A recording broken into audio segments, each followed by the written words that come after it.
जय श्री राम मित्रों, बहुत बहुत स्वागत है आप सभी का एक बार फिर से हमारे चैनल में। आज मैं एक ऐसी क्रिया के विषय में बात कर रहा हूं जिसका नाम है बालायाम। इसमें हम नाखूनों को इस प्रकार से रगड़ते हैं, आपस में घर्षण करते हैं, जो हमारे बालों के लिए बहुत ही अच्छी एक क्रिया है। आज की इस वीडियो में मैं आपको सारी जानकारी दूंगा कि इस क्रिया को करने की जो सही विधि है वो क्या है, किन लोगों को इसका अभ्यास नहीं करना चाहिए, साथ में ये कैसे आपके बालों को लाभ देती है। देखिए, आज के समय में लोगों की जो सबसे बड़ी समस्या है, खासतौर से युवाओं की, वो है बालों का बहुत ज़्यादा झड़ना। जब ये बाल बहुत ज़्यादा झड़ने लगते हैं तो धीरे धीरे बाल जो सिर पर कम दिखाई देने लगते हैं, जिससे गंजापन महसूस होने लगता है। पर ये बालायाम की क्रिया आपके इन बालों की जड़ों को मजबूत करने के साथ साथ आपके बालों को घना भी करेगी, और जो डेड हेयर फॉलिकल्स हैं, अर्थात जो बालों की जड़ें मर सी गई हैं, उनमें पुनः जान डाल देगी ये क्रिया, और आपकी जो बालों की नई जड़ें हैं वो बहुत तेजी के साथ निकलने लगेंगी, ग्रो करने लगेंगी। इससे आपके जो बाल हैं वो तेजी से घने होने लगेंगे और बालों का झड़ना भी आपका बंद हो जाएगा। साथ ही ये बालायाम की क्रिया लगातार करने से बालों के जो सफ़ेद होने की समस्या होती है वो भी दूर होने लगती है। तो सबसे पहले हम ये जानते हैं कि इसको करने का सही तरीका क्या है। देखिए, इसको जो करने का सबसे सही तरीका है, इसको बहुत से लोग मैंने देखा है इस प्रकार से आगे जो है उंगलियों को इस प्रकार से घिसते हैं। ये इसका करने का सही तरीका नहीं है। सबसे पहले आपको ये ध्यान रखना है कि आपके दोनों हाथों की जो चारों उंगलियां हैं, चार उंगलियां, बस इन्हीं का आपस में घर्षण होना है। जो अंगूठा है ये आपका इस प्रकार से पीछे की ओर रहना चाहिए। तो अंगूठा आपका घर्षण नहीं करेगा, बस केवल आपकी ये जो उंगलियां हैं इन्हीं को इस प्रकार से घर्षण करना है, और अंगूठा जो है ये इस प्रकार से पीछे की ओर रहेगा, और इस प्रकार से जो उंगलियां हैं ये आपस में घर्षण करेंगी। तो इस प्रकार से आपको इस क्रिया को करना होता है। दूसरा, आपको ध्यान ये रखना होता है कि जो नाखून है, इस नाखून की जो जड़ है यहाँ पर इसका घर्षण होना चाहिए, तभी इसका आपको अच्छा लाभ मिलेगा। इस प्रकार से जो नाखून की जड़ें हैं, यहाँ पर दोनों हाथों की जो उंगलियों के नाखून हैं इनका आपस में घर्षण होना चाहिए, और इस प्रकार से आपको दोनों हाथों की उंगलियों को मिलाकर इस प्रकार से घर्षण करना होता है। इसकी जो गति है वो भी ये भी नहीं कि आपको बहुत तेज गति से करना है, और ना ही ये कि आपको बहुत धीरे धीरे करना है। एक मध्यम गति के साथ आपको इस प्रकार से इस अभ्यास को करना होता है।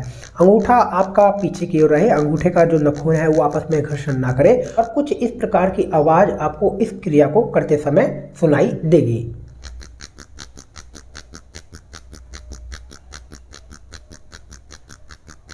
तो इस प्रकार से आपको इस क्रिया को करना होता है। इस क्रिया को करने के बाद आप देखेंगे कि आपके हाथों की जो उंगलियां हैं इसमें कुछ तरंगे आपको महसूस होंगी। हमारे जो नाखून हैं इसके नीचे कुछ तंत्रिका अंग होते हैं। जब हम इस प्रकार से इन नाखूनों को आपस में घर्षण करते हैं तो एक विशेष प्रकार की तरंगे हमारे मस्तिष्क की ओर जाती हैं।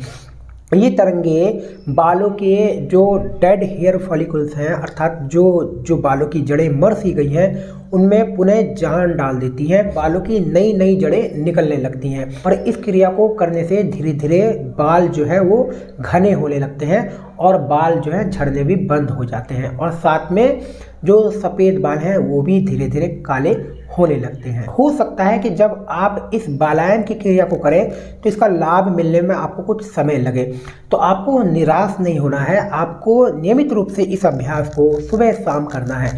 5 मिनट आप सुबह कर लें, 5 मिनट आप शाम को इस क्रिया को कर लें, तो आप 1 महीने के बाद ही देखेंगे कि आपके जो बाल हैं वो झड़ने भी कम हो जाएंगे, बंद हो जाएंगे, बल्कि साथ में धीरे धीरे जो नए बाल हैं उनकी जड़ों को निकलने का आपको समय देना होगा, थोड़ा सा समय लगेगा।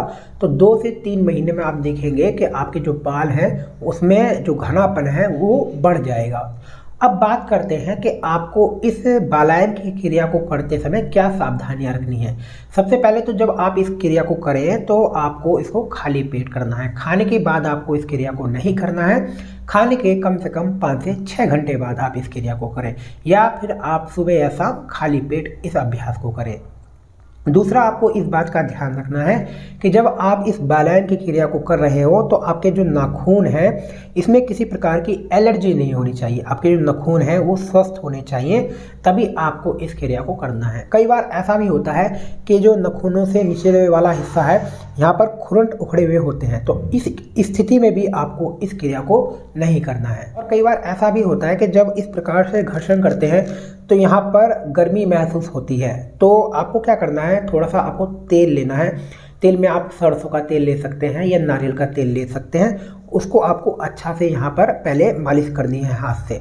अच्छा से तेल लगाने के बाद इसके बाद आप इस क्रिया को जब करेंगे तो आपको यहाँ पर जो गर्मी है वो महसूस नहीं होगी, साथ में जो आपके नाखून है इनकी सुंदरता भी बढ़ेगी और बालों में भी आपकी चमक ज़्यादा तेज़ी से बढ़ेगी। बालायन की क्रिया को करने के साथ साथ अगर आप कुछ योग अभ्यास भी इसमें जोड़ लेते हैं तो इसमें आपको दुगनी तेजी से लाभ देखने को मिलेगा।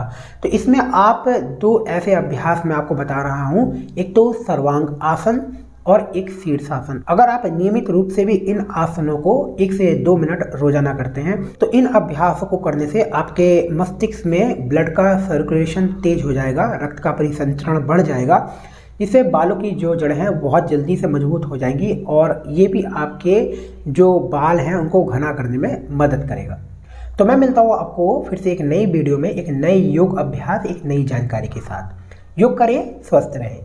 जय श्री राम।